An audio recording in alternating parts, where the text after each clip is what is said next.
大家好，我是 Jenny， 欢迎来到沉思者 J。今天的故事要从一条街开始，这条街不在任何的图上，却住在千万读者心里。它曾经只是一个女孩想象中的角落，如今它已经成为文学课堂里无法略过的名。它的名字叫芒果街，创造它的人是一位作家，他的名字是桑德拉希斯内罗斯。他用一本薄薄的小说改写了美国文学的版图，他让边缘女孩的声音第一次被世界听见。今天就让我们走进他的故事。1954年12月20日，芝加哥，一个冬天的早晨，桑德拉出生在一个移民家庭，父亲是墨西哥人，做室内装润的工匠，母亲也有墨西哥血统，在美国出生。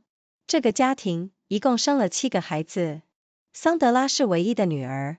她有6个兄弟，整天打闹喧闹，家里的安静角落常常只有她自己。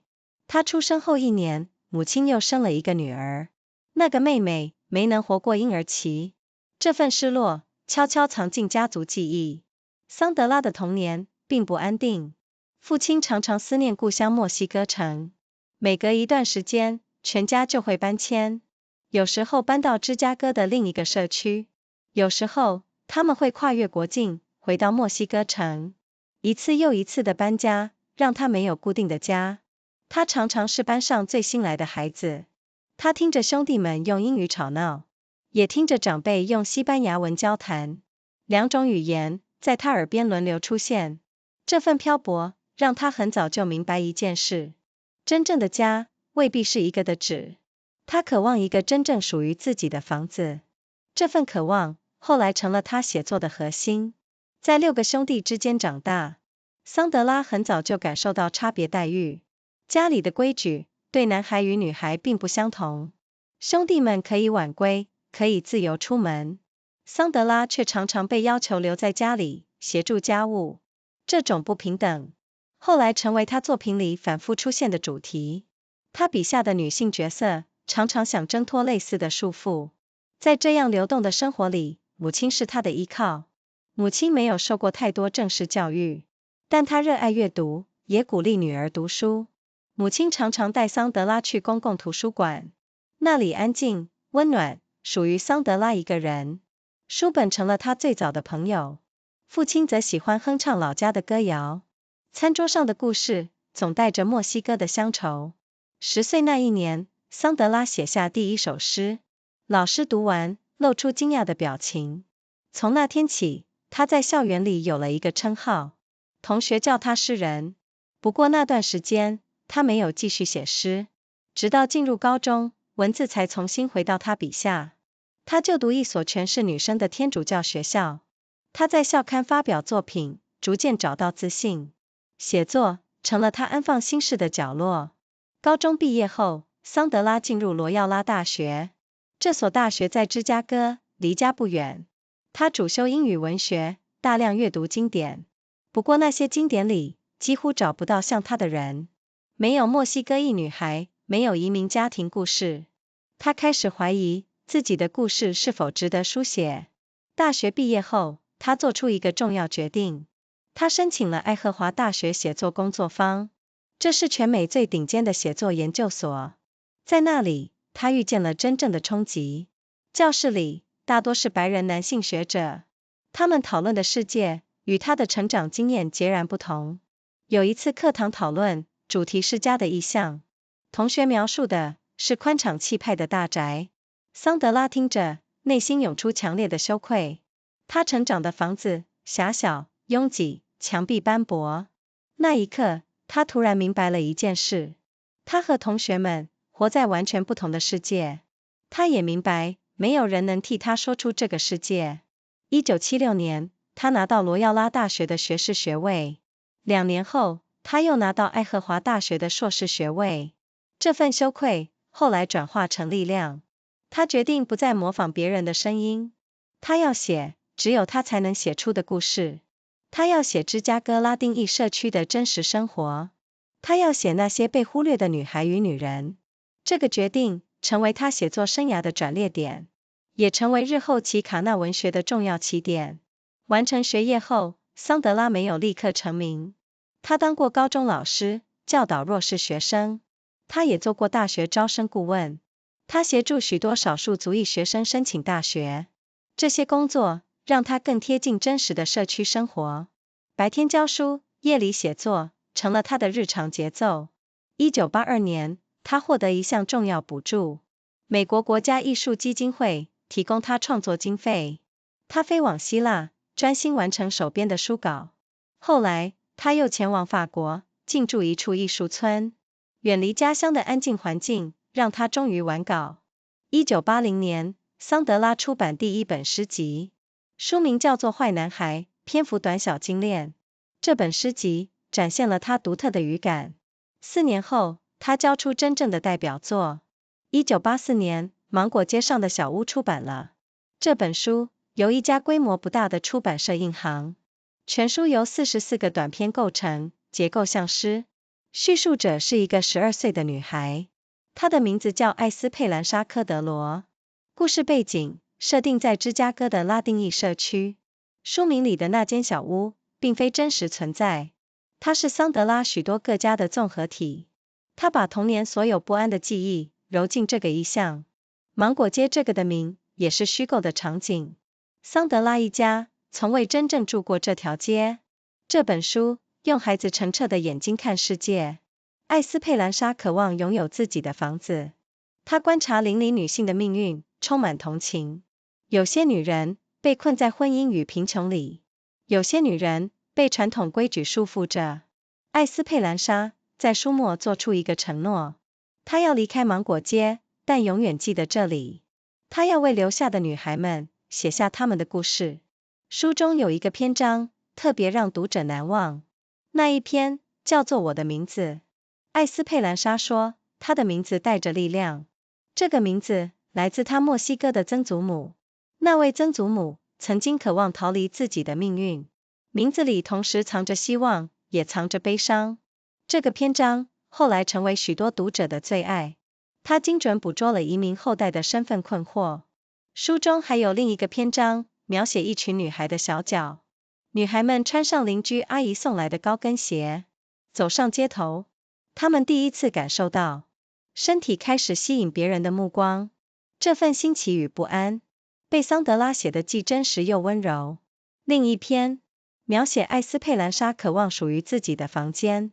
她想要一个安静角落，可以放书，可以写字。这个渴望呼应着桑德拉自己童年的心愿。桑德拉的文字风格也具有开创性。他刻意打破传统英语句法的规矩。他让西班牙语的节奏渗入英语的句子里。短句、重复，像诗又像童谣。这种写法后来被视为双语文学的重要范例。许多评论者认为，这本书打开了短篇章节写作的风潮。往后，许多作家开始尝试用片段式结构讲故事。出版隔年，这本书获得美国图书奖。这个奖项由哥伦布以前基金会颁发。评审看见了书里诚实而细腻的力量。渐渐的，这本书走进美国各的校园。它成为英语课堂里的必读作品。至今，它已经销售超过600万册，并被翻译成20多种不同语言。最早的西班牙文版本由墨西哥作家波尼亚托夫斯卡翻译。2022年，又出现一个全新的西班牙文译本。2021年，《时代》杂志将这本书选入100大青少年小说书单。2024年，这本书迎来40周年。多家媒体重新采访桑德拉，回顾这40年的旅程。她笑着形容，当年那个害羞的女孩，从未想过故事能走这么远。桑德拉受访时提到，当年写书时并不渴望成名。她形容自己当时感到相当无力。这本书是她替自己解开沉默的方式。无数读者依然在书页里寻找自己。要理解这本书的重量，得回到那个时代。1960年代与70年代，美国社会氛围剧烈震动。墨西哥裔美国人发起一场奇卡诺民权运动，他们争取劳工权益，也争取教育平等。然而，在这场运动里，女性的声音常被忽略。同时，主流女性主义也很少关注拉丁裔女性。桑德拉与同时代的女性作家站在这个夹缝之中，她们开始书写属于自己的奇卡纳经验。她们的文字融合英语与西班牙语的节奏，也融合了两种文化交织出的复杂身份。桑德拉的书写正是这场文学运动的代表声音。在她之后，更多拉丁裔女性作家陆续登场，胡利亚·阿尔瓦雷斯、安娜·卡斯蒂洛都是其中代表。许多后辈作家公开表示，桑德拉是他们的启蒙，是他先证明移民家庭的故事也能登上畅销榜。美国国家艺术基金会后来推出一项全民读书计划，这本书多次被选为计划指定书目。有声书版本由知名朗读者莉莉安娜·瓦伦祖晚拉演绎，这个版本让更多听众透过声音认识艾斯佩兰莎。桑德拉并未止步于这一本书。1987年，他出版诗集，书名是《My Wicked Wicked Ways》。这本诗集大胆探讨女性的欲望与自由，诗句里充满旅行异国的见闻与省思。1991年，他推出短篇小说集，书名是《Woman Hollering Creek and Other Stories》。标题那篇故事借用了墨西哥传说哭泣的女人。在墨西哥民间传说里，哭泣的女人是一位悲伤的鬼魂母亲，传说她曾经亲手让孩子溺水，从此终身哭泣寻找。这个故事常被长辈用来告诫夜归的孩子。桑德拉把这个传说转化成一则现代女性觉醒的寓言。故事描写一位墨西哥新娘跨越边境嫁到美国，她原本以为溪水会带来欢腾的歌声，最终她发现现实远比想象复杂许多。这本书赢得多项重要文学奖项，其中包括佩恩西区最佳小说奖，还有安斯菲尔德沃尔夫图书奖。他持续用双语写作，游走在中英之间。2002年，他完成长篇小说《卡拉梅洛》。这本书取材于他自己的家族故事，故事跨越3代女性，横跨墨西哥与美国。叙述者是一个名叫拉拉的女孩，书中细腻描写她与祖母之间的张力，也描写父亲那一代移民的辛劳与骄傲。这部作品花费他将近10年才完成，这个写作过程并不轻松。他形容完成这本书如同走过一场马拉松。书中夹杂大量注脚，补充墨西哥历史与文化背景。这种写法展现他对细节的讲究与坚持。他也创作一本双语童书，灵感来自头发的意象。他用诗意的语言歌颂家人各自不同的发丝。2012年，他与插画家合作完成一部寓言，书名是 Have You Seen Marie？ 献给成年读者。这部作品探讨失落与陪伴的主题。2015年，他出版回忆散文集，书名直译是我自己的房子。书中，他回顾写作生涯的起点与转折。他描述自己曾经害怕被当成代言人，他只想忠实写出他所看见的真实。2018年，他出版双语绘本 Por Amor。2021年，他完成双语短篇小说 Martita。这部作品用西班牙文与英文并列叙述。完成学业后，桑德拉辗转换了好几个城市，最终他在德州圣安东尼奥住了将近20年。他买下一座历史悠久的老房子，在金威廉历史街区。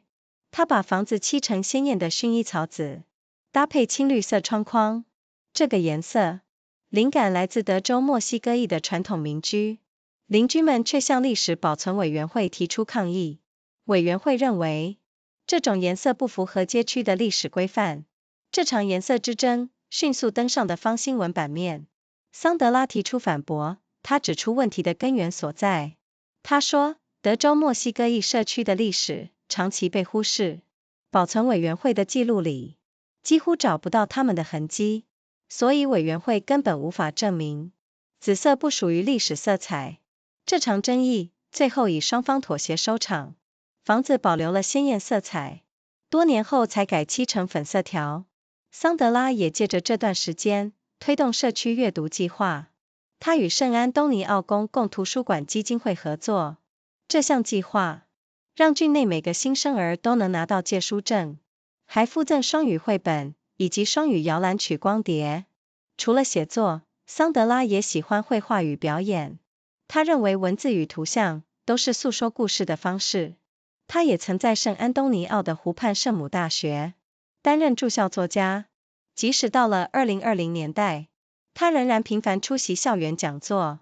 许多年轻读者依然在签书会上排队，只想见他一面。回顾他半个世纪的创作历程，似乎都指向同一个信念：写作的意义不在于奖项的多少，而在于让沉默的人终于被听见。桑德拉的成就不只在于写作本身，他也致力于培养下一代的作家。1995年，他在圣安东尼奥的家中创立了马孔多写作工作坊。最初只是几位作家与艺术家围着他家的饭桌讨论。这个名字来自一部知名的拉丁美洲小说。那本小说描写一座虚构小镇里几代家族的故事。桑德拉借用这个意象，象征写作者共同的故乡。这个工作坊逐渐成长为重要平台，扶植许多关怀社会的写作者。2025年，这个工作坊欢庆成立30周年，许多拉丁裔与少数族裔作家因此获得支持。1999年，他创立另一个基金会，这个基金会纪念他已故的父亲。基金会的名字是阿弗雷多·西斯内罗斯·德莫拉尔。15年间，他资助了许多德州本的作家。他还组织一群拉丁裔的麦克阿瑟学者，这群人被称为洛斯麦克阿图罗斯。他们共同投入社区行动与公共议题。桑德拉始终相信写作可以推动社会改变。桑德拉获得的荣耀难以一一列举。他拿到麦克阿瑟基金会的天才奖，这个奖项被视为美国艺术界的最高肯定。2016年，他获颁国家艺术勋章，颁奖人是当时的美国总统奥巴马。那场颁奖典礼在白宫举行，气氛隆重而温暖。当天还有多位艺术家一同接受表扬。他也拿下美国笔会的文学奖，还有以纳博科夫命名的国际文学成就奖。2018年，福特基金会授予他变革艺术奖。2022年，诗歌基金会颁给他漏斯利利诗歌奖，这是美国诗坛最具分量的奖项之一。2024年，国家书评人协会颁给他终身成就奖。2025年，作家协会颁给他文学行动奖。这些荣耀串成他半个世纪的创作轨迹。除了这些奖项，他也获得多所大学的荣誉博士学位。这些大学包括北卡罗来纳大学教堂山分校，还包括德保罗大学，以及他的母校罗耀拉大学。2003年，德州政府颁给他德州艺术勋章。2015年，芝加哥市政府颁给他文化贡献5星奖。如今，桑德拉拥有美国与墨西哥双重国籍。他选择单身，把全部心力献给写作。他曾经形容，书本就是他选择的孩子。他现在住在墨西哥圣米格尔德阿连德，那是一座色彩斑斓的山城，充满艺术气息。他的手稿如今收藏在德州州立大学，那里有专门的档案室，保存他的创作历程。许多后辈拉丁裔作家是他为重要的引路人。他们说，是桑德拉先让世界相信这些故事值得阅读。他的存在鼓励了更多移民后代提笔写作。如今，许多大学开设专门课程，研究奇卡纳文学。桑德拉的作品几乎是每堂课的核心文本。他的书也持续以更多语言走向世界各的读者。桑德拉常说，自己同时属于2个国家，却又不完全属于任何一边。这种暧昧的身份曾经让他感到痛苦，但随着年纪增长，他渐渐把这份暧昧看作一种特殊的视角。正是这个位置，让他能同时看见2种文化的优点与裂缝。回头看桑德拉的一生，有一条清晰的线。他从一个没有固定家的女孩出发，他用文字为自己也为千万读者盖了一座家。这座家不是砖瓦砌成的房子，而是一本又一本书构筑的精神居所。他让拉丁裔女性的声音终于被听见。他也证明，边缘的故事同样值得被书写。芒果街上的那间小屋，从此住进了世界文学的版图。桑德拉的故事，也给每一个提笔写作的人一份提醒，不必模仿他人的腔调，才能写出好故事。你最熟悉的生活，可能正是最珍贵的素材。那些曾让你感到羞愧的部分，往往藏着最深的力量。这个故事特别适合在双语的世界里细细品味，因为桑德拉的一生正是在两种语言之间找到自己的声音。桑德拉希斯内罗斯的故事告诉我们一件事：真正的家或许不在某个的址，真正的家藏在我们愿意说出的真话里。我们下次见咯。Hello everyone, I'm Jenny. Welcome to Thinker J. Our story today begins with a street. It is not a street you will find on any map, and yet it lives inside the hearts of millions of readers. It was once just a corner in the imagination of a young girl. Today it is a place no literature classroom can skip over. Its name is Mango Street. The woman who created it was a writer named Sandra Cisneros. With one slim novel, she redrew the map of American literature. She gave voice to a girl on the margins, and for the first time, the world truly listened. Her own life began far from any spotlight, in a crowded apartment, surrounded by brothers, suitcases, and the constant hum of two languages. From that unlikely beginning came a body of work that would eventually reshape how an entire country thought about who gets to tell its stories. In this episode of our Tribute to the Masters series, we look closely at one of the defining voices of Chicana and Latina literature in the United States, a writer whose influence now reaches well beyond literature classrooms and into the wider conversation about identity, belonging, and home. So today, let us step inside her story. Sandra Cisneros was born on December 20, 1954, in Chicago, on a cold winter morning. She came from an immigrant family. Her father was a Mexican man who worked as an upholsterer, a craftsman who restored furniture with his hands, carrying with him a deep, lifelong attachment to the country he had left behind. Her mother was of Mexican descent as well, though she had been born in the United States, raised in a Chicago neighborhood where Spanish and English mixed freely on every street corner. Together they raised 7 children, and Sandra was the only daughter. She had 6 brothers, and the house was rarely quiet, filled with noise, competition, and the particular chaos that comes with raising so many children in a small apartment. A year after Sandra was born, her mother gave birth to another daughter, but that baby sister did not survive infancy. That quiet loss settled into the family memory, rarely spoken of, but never entirely forgotten, a small absence that lingered at the edges of an otherwise loud and crowded household. The childhood of Sandra was anything but settled. Her father missed Mexico City constantly, and so the family moved again and again, sometimes within the same year. Sometimes they relocated to a different neighborhood in Chicago. Other times they crossed the border altogether and returned to Mexico City for a while, settling briefly with relatives before the cycle began once more. Each move meant Sandra was, once again, the newest child in class, the one without friends yet, the one still learning the unspoken rules of a new playground. At home, she heard her brothers shouting in English. She heard the older generation speaking in Spanish. The two languages took turns in her ears, day after day, neither one ever feeling entirely like home on its own. This constant drifting taught her something early in life, something she would carry for decades. A true home, she came to understand, is not necessarily an address. Still, as a child, she longed for a house that was truly her own, a fixed point in a life that otherwise felt perpetually in motion. That longing would later become the very heart of her writing. Growing up surrounded by 6 brothers, Sandra felt the difference in how she was treated from a young age. The rules of the house were not the same for boys and girls. Her brothers could stay out late and come and go as they pleased, free to wander the neighborhood with little supervision. Sandra, more often than not, was expected to stay home and help with the chores, watched more closely and given far less freedom than her brothers ever were. That inequality would become a recurring theme throughout her later work, surfacing again and again in the lives of the women and girls she created on the page.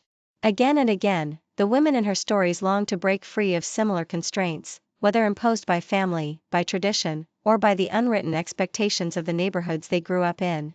In all that movement, her mother became her anchor. Her mother had not received much formal education, but she loved books and encouraged her daughter to read widely and without restriction. She often took young Sandra to the public library, a quiet, warm place that belonged to Sandra alone, away from the noise of 6 brothers and the constant churn of moving boxes. Among the shelves, Sandra could lose herself for hours, free for a little while of the crowded apartment and the unsettled feeling of never quite belonging anywhere. Books became her earliest friends. Her father, meanwhile, liked to hum the old songs from home, and the stories told around the dinner table always carried a trace of homesickness for Mexico, a longing that filtered down into Sandra even as a small child, long before she understood it well enough to name it. One of those apartments, in the Humboldt Park neighborhood of Chicago, would later plant the seed for the very house she would imagine years afterward in her first novel. At the age of 10, Sandra wrote her first poem. Her teacher read it and looked genuinely astonished. From that day on, she carried a nickname around school. The other students called her the poet. Yet for a long stretch after that, she stopped writing poetry altogether, not picking it up again until high school. She attended an all-girls Catholic school called Josephinum Academy, and it was there that words found their way back to her pen. She published pieces in the school paper and slowly began to build confidence. Writing became the quiet corner where she could store her feelings. After high school, Sandra enrolled at Loyola University in Chicago, not far from home. She majored in English literature and read widely through the classics, the long-established canon of British and American letters that filled every required syllabus. Yet within those classics, she could barely find anyone who resembled her. There were no Mexican-American girls, no immigrant family stories, no apartments crowded with siblings and the smell of two languages mixing in the kitchen. The houses in those novels were grand, the families settled, the voices almost uniformly distant from anything in her own experience. She began to wonder whether her own story was even worth telling, whether the kind of life she knew could ever be considered the stuff of literature at all. After graduating, she made a decision that would change everything. She applied to the Iowa Writers Workshop, widely considered the most prestigious creative writing program in the country. There, she encountered a genuine shock. Most of her classmates were white men, and the world they discussed was utterly different from the one she had grown up in.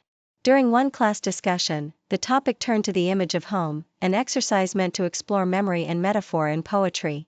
Classmate after classmate described spacious, grand houses, rooms with bay windows, gardens, staircases that wound up toward quiet bedrooms of their own. As Sandra listened, she felt a powerful wave of shame rise inside her. The house she had grown up in was small, cramped, with peeling walls, a far cry from anything her classmates were describing so casually. In that moment, she suddenly understood something clearly. She and her classmates were living in entirely different worlds, even though they sat in the very same classroom. She also understood that no one else could tell her story for her, that if she did not write it herself, it might simply never be written at all. In 1976, she earned a bachelor degree from Loyola University. 2 years later, she completed a master's degree at Iowa, carrying with her both a formal training in craft and a private wound that would soon become her greatest source of material. That shame, in time, transformed into power. She decided she would no longer imitate the voices of other people. She would write the story that only she could write. She would write about the real lives of Latino communities in Chicago. She would write about the girls and women whose stories had been overlooked. That decision became the turning point of her writing career, and it would also become an important starting point for the entire field of Chicana literature. After finishing her studies, fame did not come quickly. She worked as a high school teacher, instructing students from disadvantaged backgrounds who reminded her, in many ways, of herself at that age. She also worked as a college recruiter, helping many students from minority communities apply to universities that might otherwise have seemed entirely out of reach. These jobs kept her close to the realities of community life, the kind of life that would soon fill the pages of her fiction. Teaching by day and writing by night became her daily rhythm, a schedule that left little room for rest but kept her writing alive even when no one outside her small circle had yet read a word of it. In 1982, she received an important grant from the National Endowment for the Arts, funding that allowed her, for the first time, to focus on her craft without the constant pressure of a day job. She flew to Greece to concentrate on finishing her manuscript, drawn by the promise of quiet and distance. Later, she traveled to France and stayed at an artist residency there, surrounded by other working artists for the first time in her life. The quiet distance from home finally allowed her to complete her draft. In 1980, Sandra published her first collection of poetry, a slim volume called Bad Boys. It was published as part of a small chapbook series, and although it ran to only a handful of pages, it already showed her distinctive ear for language. 4 years later, she delivered the work that would define her career. In 1984, The House on Mango Street was published. It came out through a relatively small press rather than one of the major New York publishing houses, which made its eventual success all the more remarkable. The entire book is made up of 44 short vignettes, structured almost like poetry, each one only a page or two long, yet each one complete enough to stand entirely on its own.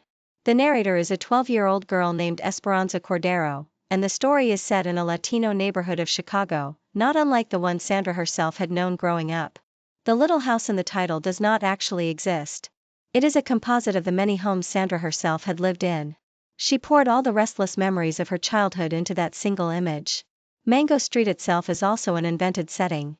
The Cisneros family never actually lived on a street by that name. The book sees the world through the clear, unguarded eyes of a child. Esperanza longs for a house of her own, and she watches the women around her with deep compassion. Some of these women are trapped by poverty and difficult marriages. Others are bound by rigid traditional expectations. By the end of the book, Esperanza makes herself a promise. She will leave Mango Street one day, but she will never forget it. She will write down the stories of the girls who stay behind. One chapter in the book has stayed with readers more than almost any other. It is called My Name. In it, Esperanza says that her name carries a certain weight and power. The name was passed down from her Mexican great-grandmother, a woman who once longed to escape her own fate but never quite managed to, and whose story Esperanza inherits along with the name itself. The name holds hope inside it, and it holds sadness too, a duality that Esperanza spends much of the book trying to understand. That chapter has become a favorite among countless readers, precisely because it captures, with such precision, the identity confusion so many children of immigrants carry, caught between the name given by one culture and the life lived within another. Another chapter describes a group of girls trying on a pair of old high-heeled shoes borrowed from a neighbor and walking proudly down the street. For the first time, they feel their bodies drawing attention from others, a mixture of novelty and unease that Sandra renders with both honesty and tenderness, never flinching from the discomfort of that early awareness of being watched. Yet another chapter describes Esperanza longing for a room of her own, somewhere quiet where she can keep her books and write, a space entirely separate from the noise and crowding of her family home. That longing echoes a childhood wish Sandra herself once carried, and it would later become one of the most quoted passages in the entire book, often cited by readers who recognize in it their own desire for a little privacy and a little space to think. The prose style of Sandra was genuinely groundbreaking. She deliberately broke the conventional rules of English sentence structure. She let the rhythms of Spanish seep into her English sentences, creating a hybrid music that had rarely been heard in mainstream American fiction before. Short phrases, repetition, lines that read almost like a nursery rhyme, a style she once compared to poetry more than prose. This approach later came to be seen as a defining example of bilingual literary style. Many critics credit this very book with helping to popularize the short, fragmented vignette form that so many writers later adopted, a structure that allowed difficult, painful material to be told in small, manageable pieces rather than one continuous, overwhelming narrative. Sandra has also become known over the years for the way she reads her own work aloud, often performing entire chapters from memory at public events with a kind of musical, rhythmic delivery that audiences rarely forget. The year after it was published, the book won the American Book Award. The judges recognized the honesty and the delicate, careful power within its pages.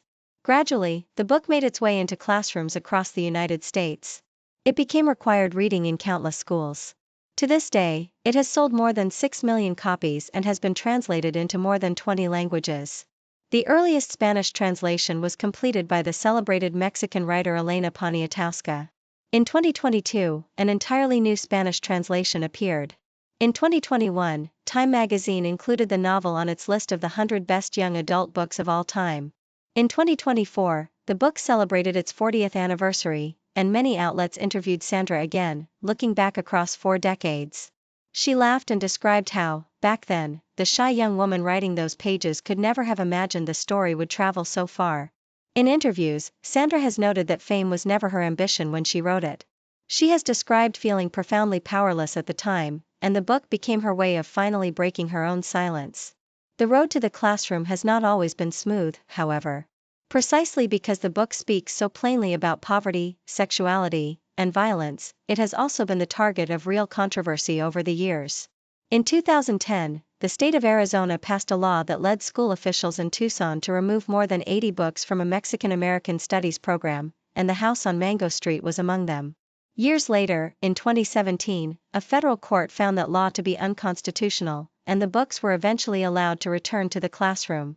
Supporters of the book have long argued that the very themes which made some districts uneasy are exactly the themes that make it valuable, since many young readers face similar struggles in their own lives.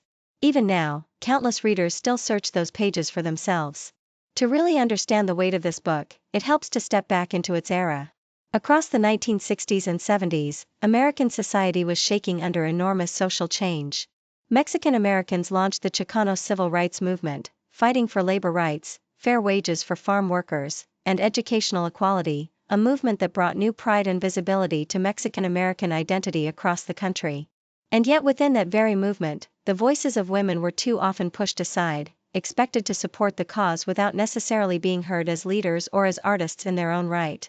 At the same time, mainstream feminism rarely paid attention to Latina women either, focusing largely on the concerns of white, middle-class women and overlooking the particular pressures faced by women of color. Sandra, along with a generation of women writers like her, found themselves caught in that gap between two movements, belonging fully to neither one alone. They began to write their own distinctly Chicana experience into literature, refusing to wait for permission from either camp. Their language blended the rhythms of English and Spanish, weaving together the complex identity that grew from both cultures at once. The writing of Sandra became one of the defining voices of this entire literary movement. After her, more Latina writers stepped forward, one after another, including Julia Alvarez and Ana Castillo, each building on the space that Sandra had helped to open. Many of these younger writers have openly said that Sandra was the one who showed them the way. She was the one who first proved that the story of an immigrant family could climb onto the bestseller list, that a major publisher would put real resources behind a Chicana voice. Later, the National Endowment for the Arts launched a nationwide reading initiative, and the book has repeatedly been selected as one of its featured titles. An audiobook edition, narrated by the noted voice artist Liliana Valenzuela, has introduced Esperanza to an entirely new generation of listeners who first encounter her not on the page, but through sound.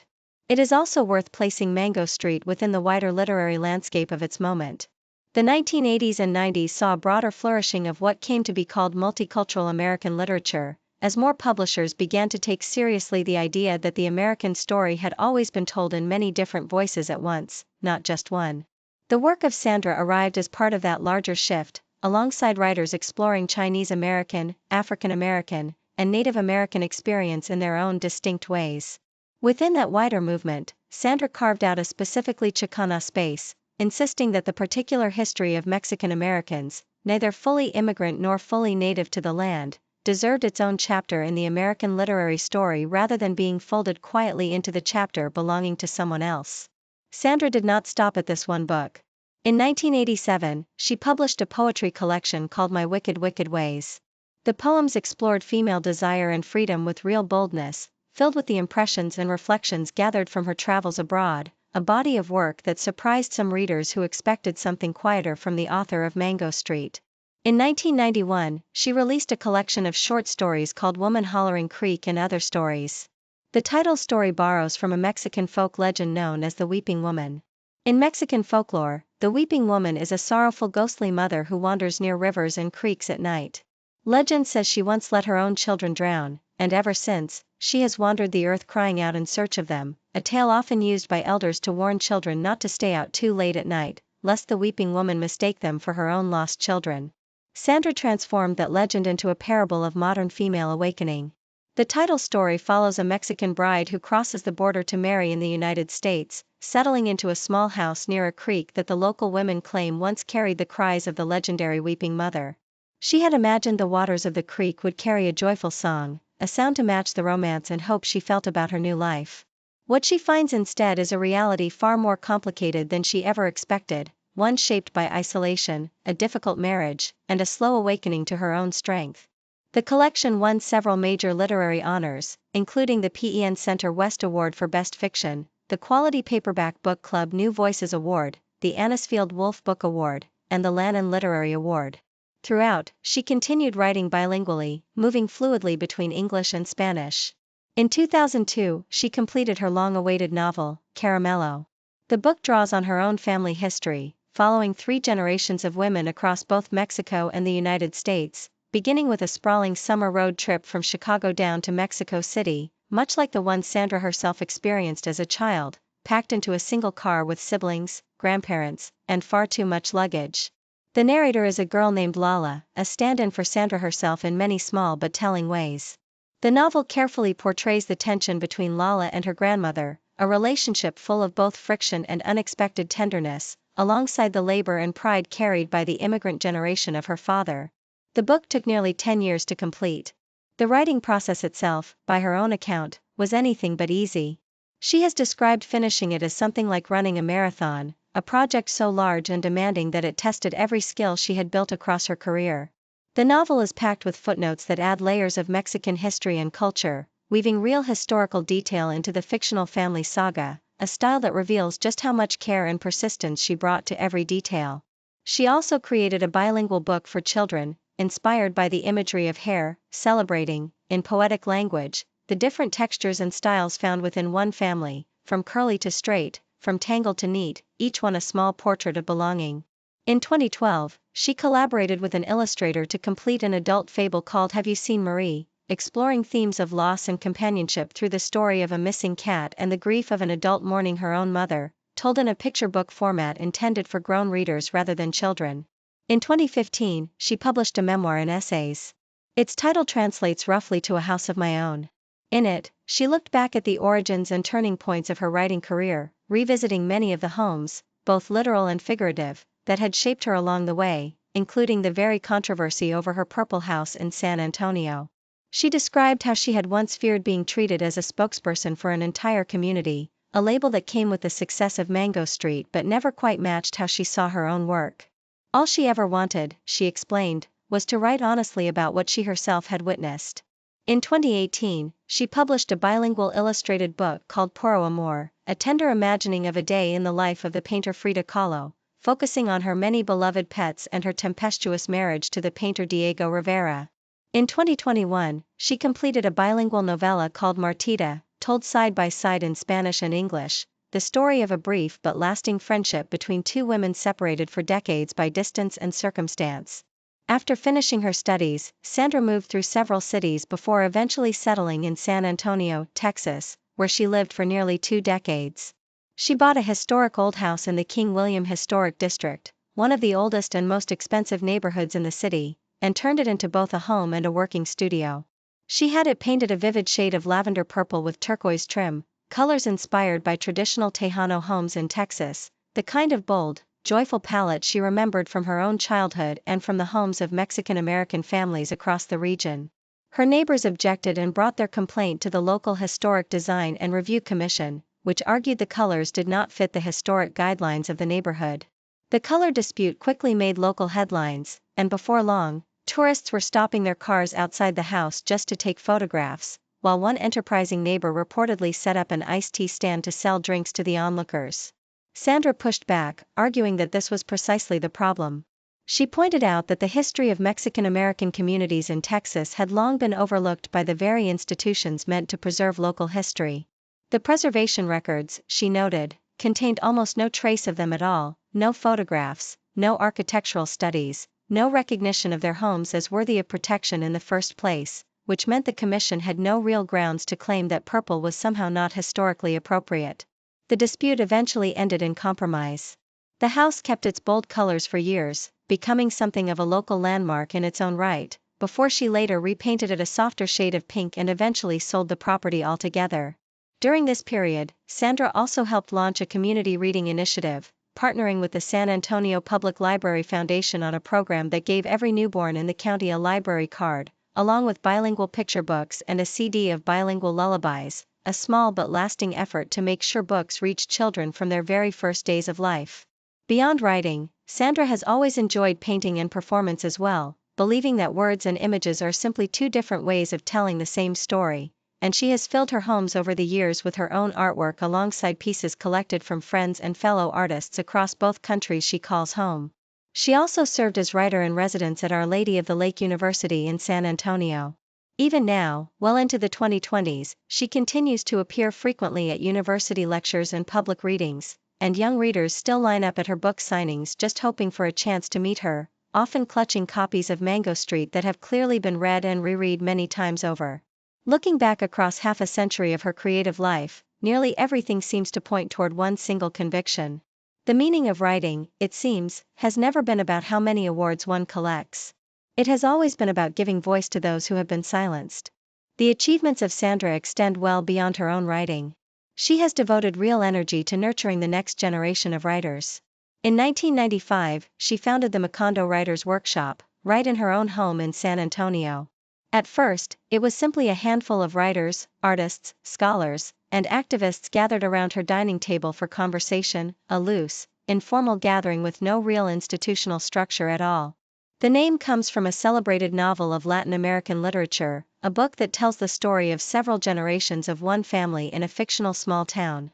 Sandra borrowed that image to symbolize a shared homeland for writers, a place where people working across many different borders, geographic, cultural, economic, and spiritual, could find common ground. The workshop gradually grew into an important platform supporting socially engaged writers, eventually developing a rigorous application process and a guiding set of principles that members refer to as a compassionate code of conduct, describing how participants are expected to treat one another within the community.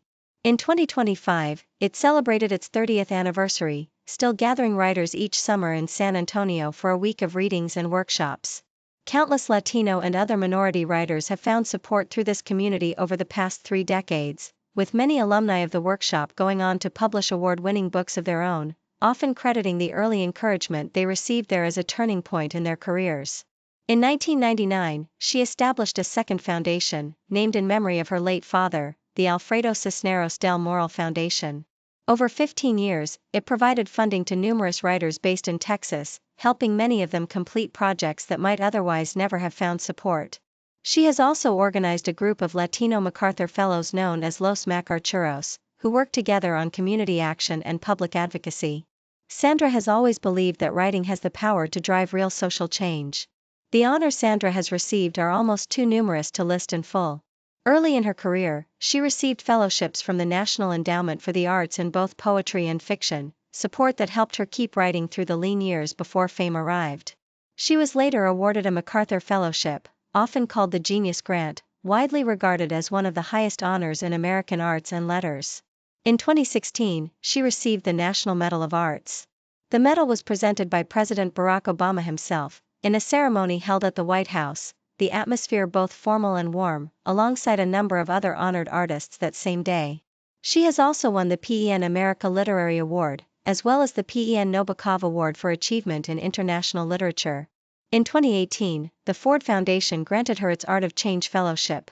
In 2022, the Poetry Foundation awarded her the Ruth Lilly Poetry Prize, one of the most significant and generously funded honors in American poetry.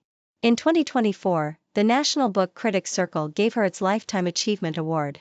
In 2025, the Authors Guild honored her with its award for literary activism.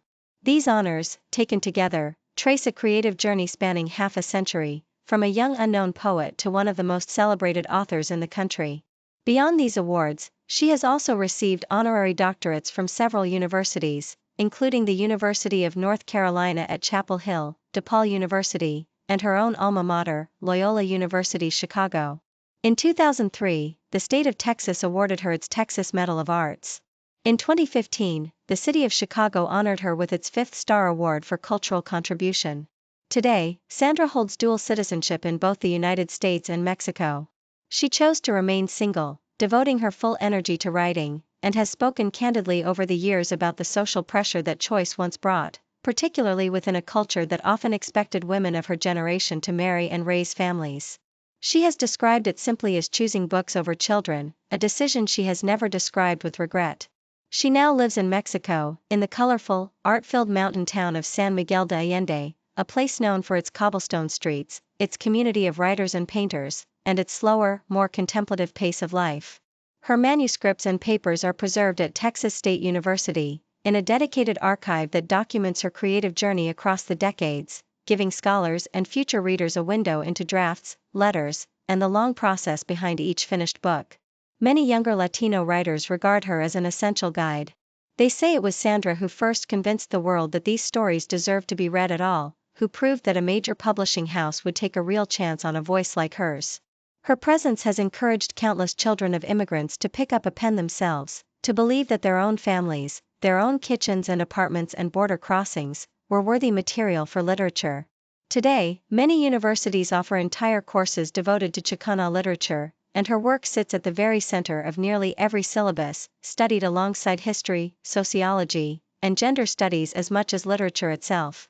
Her books continue to reach new readers around the world in an ever-growing number of languages. Sandra has often said that she belongs, in a sense, to two countries at once, while never fully belonging to either one alone, a feeling she carried first as a kind of wound and later came to see quite differently. That ambiguous identity once caused her real pain, especially in her younger years, when she felt she had to choose between being seen as American or being seen as Mexican, with no comfortable space in between.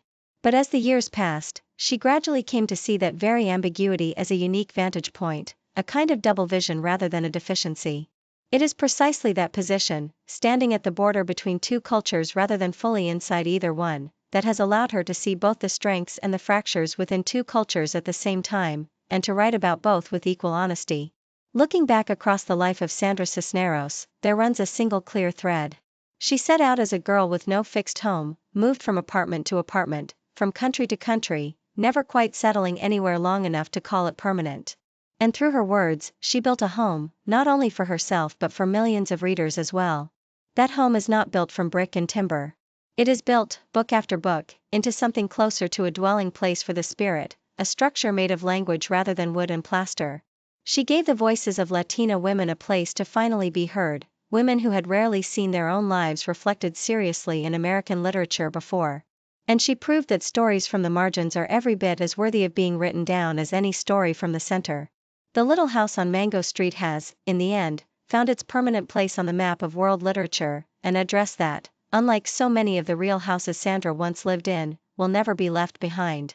The story of Sandra also leaves a reminder for anyone who has ever picked up a pen, whether they dream of becoming a writer or simply want to put their own experience into words for the first time. You do not need to imitate the voice of someone else to tell a good story. The life you know best, however ordinary or difficult it may seem from the inside, may well be your most valuable material.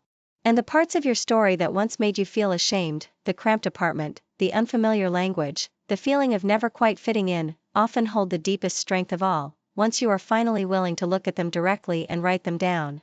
This particular story feels especially fitting to savor in a bilingual world, because the entire life of Sandra was spent searching for her own voice between two languages, and finding it, not by choosing one over the other, but by allowing both to shape the same sentence, the same paragraph, the same book. The story of Sandra Cisneros leaves us with one simple truth. A true home may not exist at any particular address. A true home lives, instead, in the truths we are finally willing to speak. See you next time.